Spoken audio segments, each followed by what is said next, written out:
Hi, this is Tina Greenbaum with Mastery Under Pressure. Over the last couple of weeks, I've given you little tips, sometimes big tips actually, if you start to use them. The first one we talked about was stress and what the definition of stress that I use, which is the perceived amount of control that you think that you have or you don't have. And then last week, we talked about control and the question to ask yourself. The most important question of all is what's in my control and what's out of my control. And today we're going to talk about mindfulness. Mindfulness is big these days. Everywhere you look and everywhere you go, they're talking about being mindful. Well, let's talk about exactly what that means, at least in clinical terms and how we use it. So being mindful is actually being aware of what is going on in the present moment. So at this moment, I'm aware of looking into this camcorder and talking to you and wanting to share some of the things that I know that might be helpful to you. I can also hear some noise from outside and I can see the light sort of out in the distance. And so these are the things that I'm mindful of.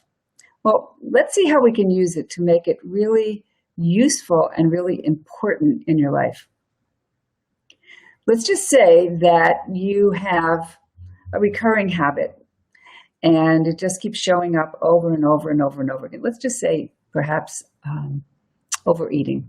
You really might like sweets and you find yourself that you just can't resist. And you say, oh, I just couldn't help it and I just ate it anyway. Well, if you began to become mindful, you would see with a bigger lens. All you see initially is I see the sugar, I see the food that I want, and I go and I eat automatically. But as we become mindful, we become more conscious. We become more aware. And you might begin to start to notice what happens at the end of a meal, where you're conditioned, so to speak, to want something sweet at the end of the meal.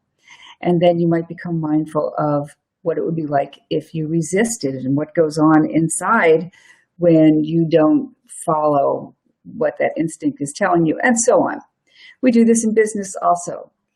What worked, what didn't work. In marketing, we analyze results. But most people do it in problem solving, but they don't necessarily take it inside and become extremely, extremely conscious of what it is that you're doing. What's the value of that? Well, once I know what I'm doing, then I can make different choices. I can choose different behavior. So if we go back again to the food, I notice that I have a sweet tooth. I notice that I want something to eat right after dinner, but I also prepare. I begin to start to notice how to help myself avoid. And then let's say even I get triggered and I want it, but I'm mindful of what I'm thinking. I'm mindful of what I'm feeling. And then so on, you begin to make some different choices. So again, what's the value of doing this? Well, when you become mindful, you begin to start to train the mind.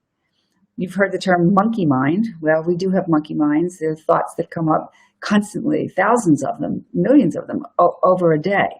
And so if we get pulled around this way and pulled around this way and pulled around this way, we're not really in charge. So when you practice mindfulness, you are much more in charge of your life. You're also changing your brain. You are strengthening this part of the brain that's called the prefrontal cortex. And actually, this part of the brain gets thicker and more stable. And the part of the brain that gets triggered sometimes and on alert a lot gets quieter and it gets thinner. Somebody also just gave me an example I thought was a really great metaphor. Imagine a camera that is moving around all the time and is not stable on a tripod. Well, that's what the mind is like when it's wild. And so as you begin to start to train it, it quiets down. Things integrate. We have more space. We can see the problems coming more quickly. So that's a mindfulness practice, becoming more aware. A mindfulness meditation practice is the same thing, but we're generally sitting, or you could be walking, and you become acutely aware of everything that's going on around you. So right now I hear a bus outside, or I see things in my peripheral vision. And I just begin to start to say to myself, bus, sound, anything that comes into my awareness, how I'm sitting on the chair. And again, little by little, you begin to train, I think of it like a muscle. You begin to train a muscle in the mind that becomes much more focused, much more disciplined, and can be depended on to help you focus and help you make really better choices in your life. So I hope this was helpful. And thinking of some of the tools that I've talked about, again, focus, meditation, mindfulness. I have a workshop coming up May 6th and 7th here in Emeryville, California, and I would love to invite you to be my participant. I'd say it's actually almost, it is as a guest, because I'm offering for right now for $97 for 2 people for 2 days. And this early bird special is over April 1st. So if you're thinking of coming, I've been sending out emails and notices. And if you're thinking about joining me, please do it quickly. You can go to my website. It's tinagreenbaum.com. That's TINAGREEN, like the color, B as in boy, AUM as in Mary, tinagreenbaum.com/programs. And that'll take you to the site where you can just click the button and sign up. So looking forward to seeing you, I hope, and I will be back next week with yet another tip for helping you to become a master under pressure. Thanks so much for joining me.